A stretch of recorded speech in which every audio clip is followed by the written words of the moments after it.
Dear students, good morning all of you. Today we will continue the same chapter, other subsidiary books. We will do today purchases return book or purchases return journal. This book is used to record the return of such goods which were purchased on credit, जो हमने उधार खरीदे थे लेकिन अब हमने उनको return कर रहे हैं उसको। पहले हमने उनको क्रेडिट परचेज किया था गुड्स को, अब we are going to return those goods जो हमने परचेज किए थे। सपोज ये हमारा बिजनेस है, ये हम हैं, है ना। जब हम गुड्स परचेज करते हैं तो बिजनेस के अंदर गुड्स आते हैं और जब परचेज रिटर्न होता है, परचेज रिटर्न के गुड केस में रिटर्न गुड्स जो है बिजनेस से बाहर जा रहे हैं, तो इसलिए हम इसको क्या कहते हैं, रिटर्न आउटवर्ड। क्या कहते हैं फिर हम इसको, रिटर्न आउटवर्ड्स, जिसे हम कहते हैं परचेजेस रिटर्न। ठीक है। अब परचेजेस रिटर्न हमें कौन से केसेस में, क्यों, कौन से रीजंस में हमको परचेजेस रिटर्न करनी पड़ सकती है। The goods are returned to the supplier due to the following reasons. Number 1, when goods delivered are not according to the samples. जैसे हम गए, जो सैंपल्स हमें दिखाए गए थे, लेकिन जो गुड्स हमको सप्लाई किए गए वो सैंपल्स के अकॉर्डिंग नहीं थे। Number 2, quality of goods inferior थी, सप्लाई जो हमें मिली है उसकी क्वालिटी ठीक नहीं थी।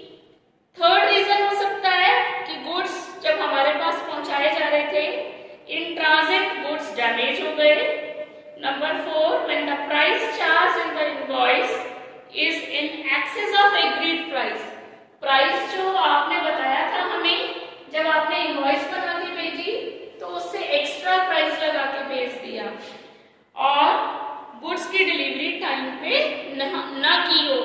तो ये कुछ रीजंस हैं जिनकी वजह से गुड्स को रिटर्न किया जा सकता है टू द सप्लायर। क्या क्या रीजंस हैं?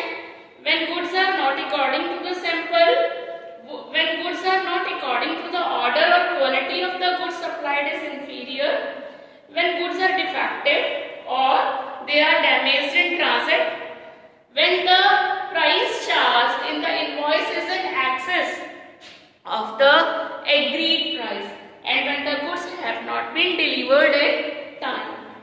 Students, when the goods are returned, जब goods को हम खरीदते हैं तो पहले क्या एंट्री करते हैं? जब goods हम खरीदते हैं at the time of purchase हम करते हैं entry purchase account debit, input CGST debit,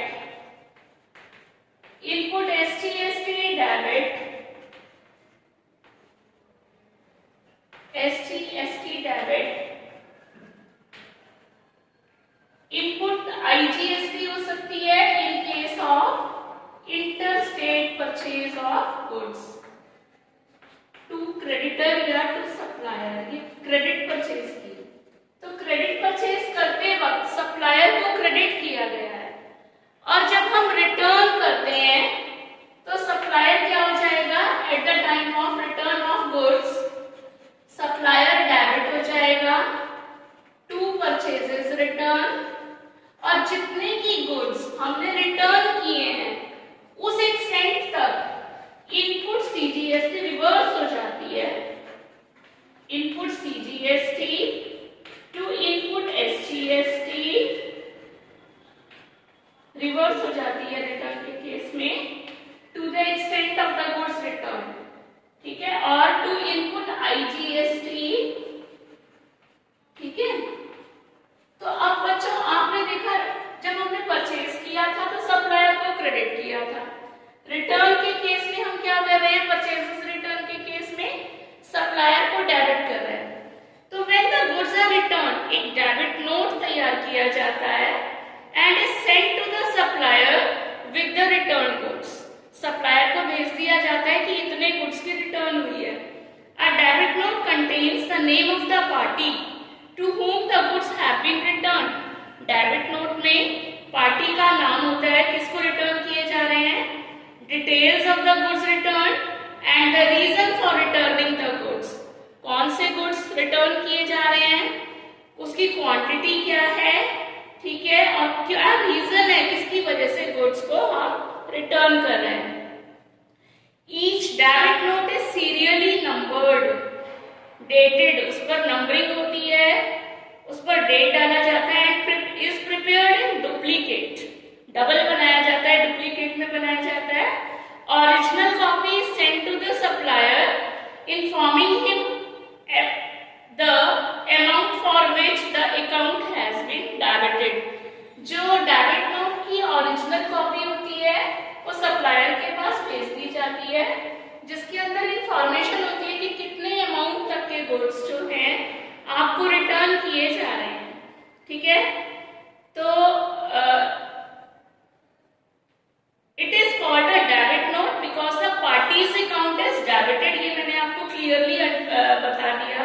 इसको डेबिट नोट क्यों कर रहे हैं, क्यों कह रहे हैं, क्योंकि at the time of return of goods जिस पार्टी को गुड्स की रिटर्न हो रही है तो उसको हमने डेबिट किया है। The party to whom the goods have been returned also prepares and sends a note। जिस पार्टी को हमने गुड्स रिटर्न किए हैं वो भी एक नोट प्रिपेयर करती है, ठीक है। वो हमको जो नोट सेंड करती है उसको हम क्रेडिट नोट, उसके लिए वो क्रेडिट नोट है, ठीक है।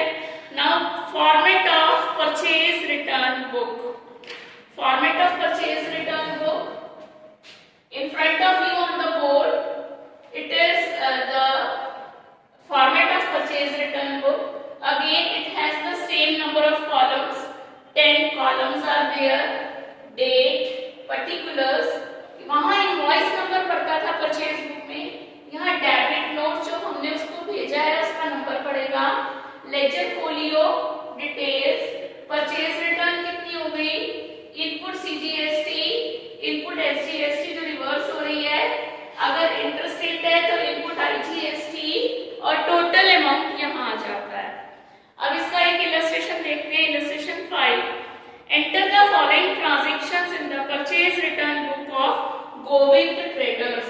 तो ये किसका है परचेज रिटर्न बुक, ऐसे ऊपर तैयार लिखते हैं Govind traders purchase return book और purchase return journal of Govind traders, New Delhi. कहाँ का है ये, न्यू दिल्ली का।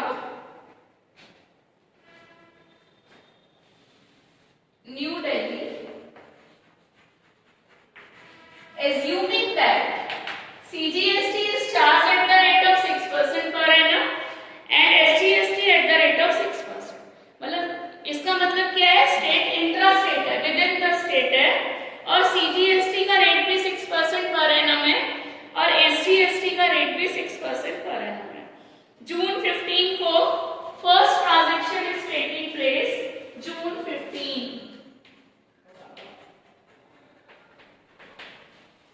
Return goods to Radha Krishna and sons, New Delhi. Radha Krishna, Radha Krishna and sons, New Delhi.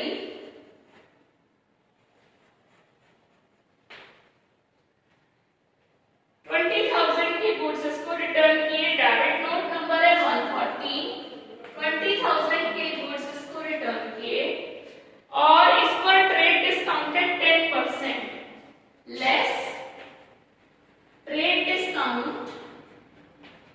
At the rate of 10%। तो 10% हमने इस पर लेस किया, ये आ गया 18,000। Add 6% CGST, 6% SGST. 6% हम 18,000 का कैलकुलेट करेंगे तो ये बैठेगा 1,000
क्या रिटर्न हो रहा है, इसको 50,000 के गुड्स रिटर्न हो रहे हैं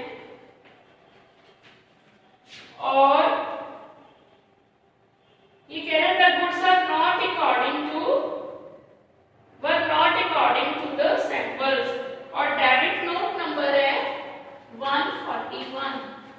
ठीक है, अब इसमें ट्रेड डिस्काउंट हमको कुछ बताया गया नहीं है, तो बस ट्रेड डिस्काउंट जब नहीं बताया गया, एड 6% CGST, तो 6% कितनी बैठ जाएगी 3000 और एड 6% SGST 3000 अगेन, टोटल हो गया 56,000।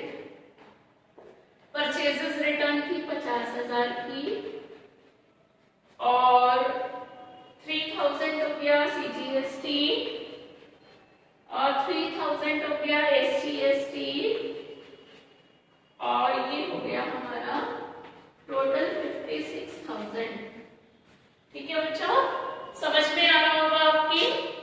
और इसमें फिर एक ट्रांजैक्शन और है, एंटर करने के बाद जून 30 को इन वाले कॉलम्स का आप टोटल कर देंगे, ये वाले कॉलम्स को लास्ट में सम अप कर दिया जाता है, टोटलिंग कर दी जाती है। This is how we prepare purchases return book. Next is sales return book. Sales return book again the same procedure we will follow.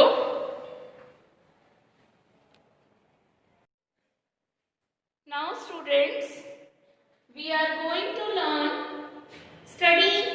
or study about sales return book or sales return journal.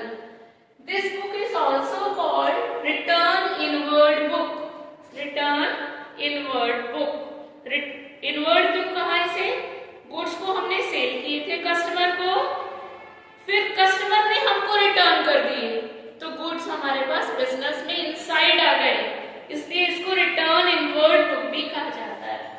बच्चों, this book is used to record the return of those goods which were sold to the customer but now they are returning it due to some reason क्या हो सकता है, quality सही ना हो, samples के according goods ना हो, प्राइस ओवर चार्जिंग हो, गुड्स डैमेज हो गए हो, तो कुछ भी रीजन हो सकता है।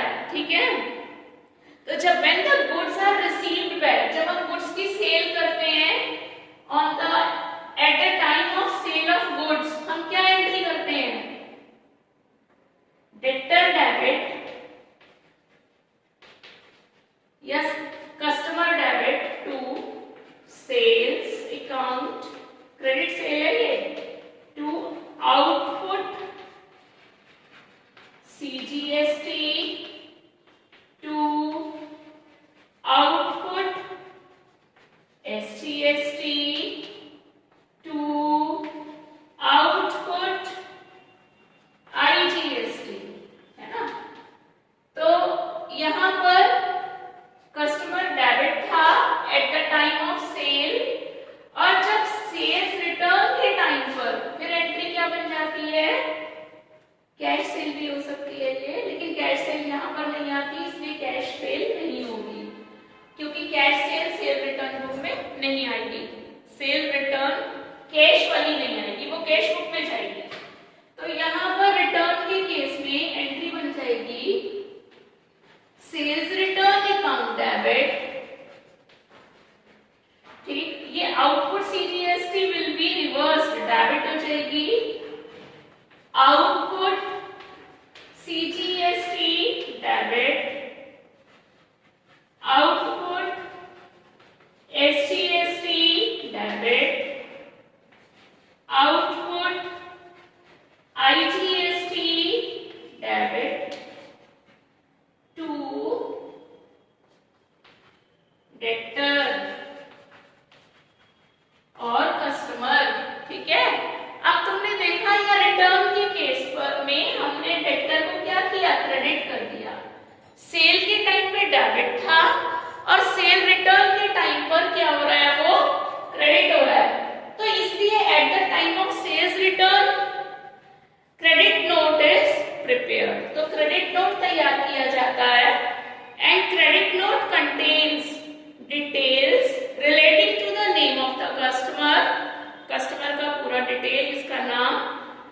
Details of the goods receive back, जो गुड्स हमारे पास वापस आए हैं उनका detail, and the amount of return.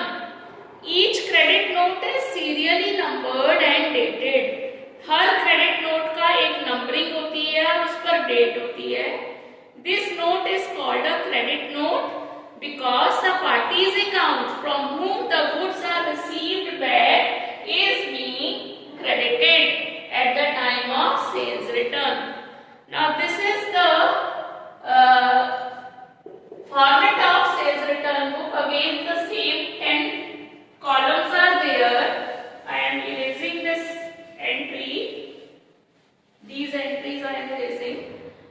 Again sales return book has 10 columns. First column is for the date. Second column is the name of the customer from whom the goods are returned back or received back.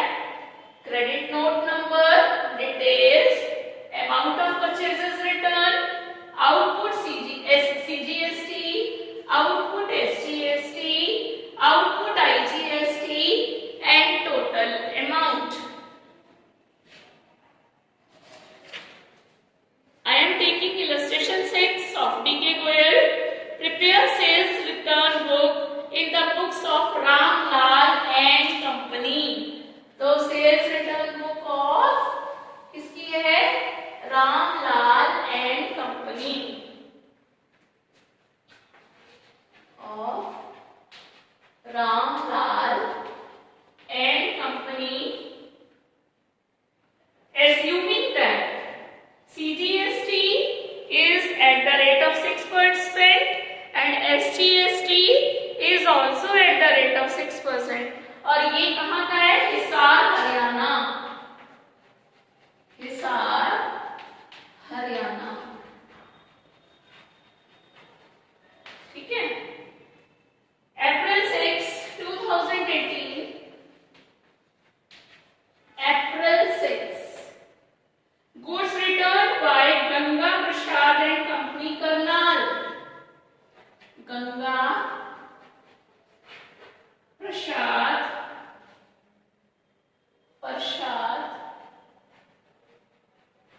and Company, Karnal.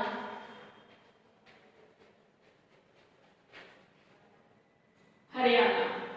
One table fan at the rate of rupees 6,000 each. तो कितने का हो गया? Credit note number नहीं given है यहाँ पर, तो ये 6,000 एक ही टेबल फैन है और इस पर ट्रेड डिस्काउंट है less trade discount at the rate of 15%. तो 15% कितना बैठेगा? 6,000 का 900 rupees. Bracket indicates the amount to be deducted. ये हो गया 5,100. Add CGST at the rate of 6%. कितना बैठेगा? 306 रुपए. फिर add SGST again at the rate of 6%.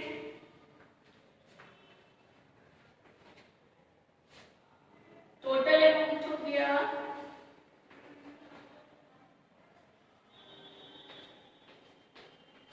5,712. Purchases return is worth rupees 5,100.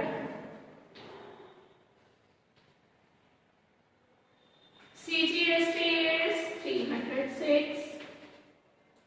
SGST is again 306. IGST is nil. Total amount is 5,712. इस तरह से बच्चों सेम ही प्रोसीजर है, कोई प्रॉब्लम नहीं है। लास्ट में सारे ट्रांजैक्शंस बस ये you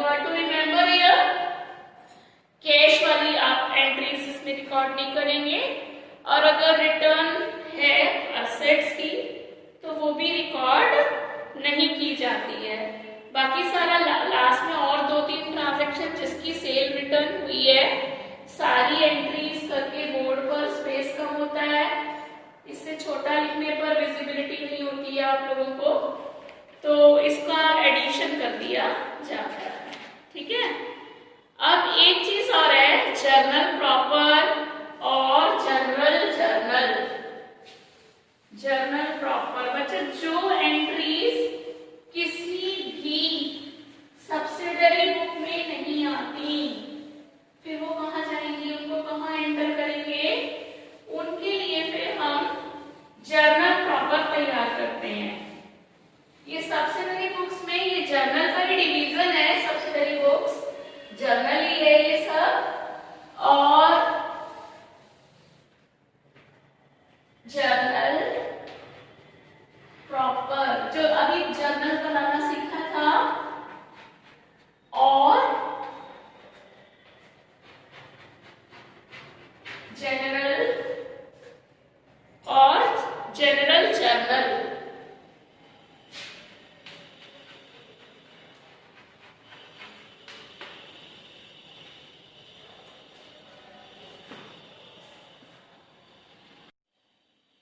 Yes, dear students, this is last subsidiary book, journal proper or general journal.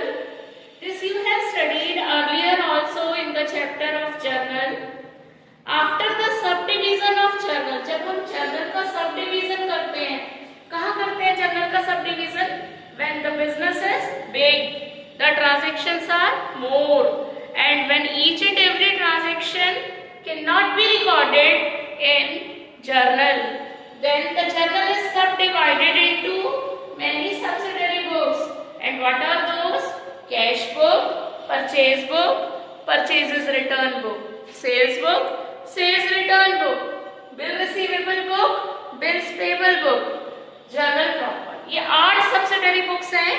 Bill receivable book, bills payable book is not in your syllabus, but now we will talk about journal proper और general journal. बच्चों, ये journal और journal proper क्या है, एक रेसिड्यूअरी book रह जाती है। रेसिड्यूअरी का मतलब है जो transactions are not recorded in any of the above 7 subsidiary books. 7 subsidiary books में जो ट्रांजैक्शन कहीं नहीं आता, यानी कि जो ट्रांजैक्शंस नाइदर कैश बुक में आएगा, ना परचेज बुक में आएगा, ना परचेज रिटर्न बुक में आएगा, ना सेल्स बुक में आएगा, ना सेल्स रिटर्न बुक में आएगा, और बीआर बुक हम नहीं बना रहे हैं, तो वो ट्रांजैक्शन भी हम कहाँ रिकॉर्ड करेंगे, फिर उन्हें कहीं तो रिकॉर्ड करेंगे। फिर उन ट्रांजैक्शंस के लिए which do not find any place in any of the subsidiary books are recorded in the journal proper. That is why journal remains a residuary book. Of which type of transactions are recorded in journal proper? These are the transactions, type of transactions which are recorded in journal proper. Opening entry, जो अभी आपको बताई थी जब journal पढ़ाया था, assets को debit किया जाता है, all the assets are debited to liabilities to capital to carry forward the closing balances of various assets and liabilities from the last year to the beginning of the current year. फिर closing entries, entries को close करते हैं। Transfer entry, एक entry को दूसरी entry में, जब एक अकाउंट से एंट्री दूसरे अकाउंट में ट्रांसफर की जाती है। Adjustment entries, rectifying entries.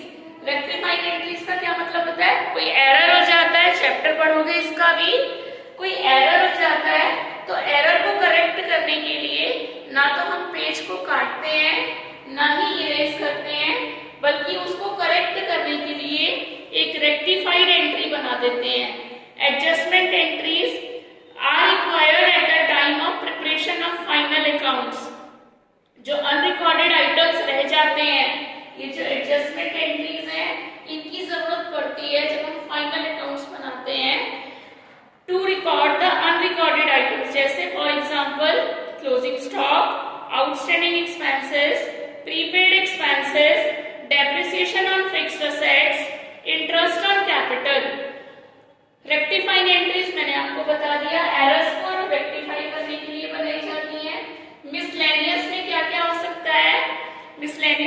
purchase of asset on credit, sale of asset on credit, writing of bad debt, discount allowed and discount received, BR received, bills payable issued, endorsement of BR to a customer, dishonor of BR not discounted with the bank, cancellation of bills payable, goods taken by the proprietor for personal use, goods given away as charity or free samples, abnormal loss of stock or other assets by fire, accident, theft, etc. कोई instalment हो गया, bad डेब्ट recover हो गए या bad डेब्ट हो गए, ये वाली एंट्रीज भी सारी हम जर्नल प्रॉपर में बनाते हैं। और जर्नल प्रॉपर का फॉर्मेट वही फॉर्मेट है जो जर्नल का फॉर्मेट होता है, डेट, particulars,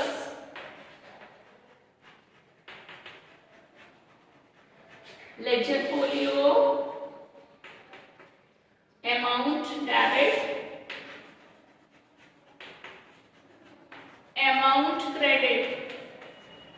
जैसे purchase of asset on, purchase of furniture on credit किसी बुक में नहीं जाएगी, डेट डालो, फर्नीचर अकाउंट डेबिट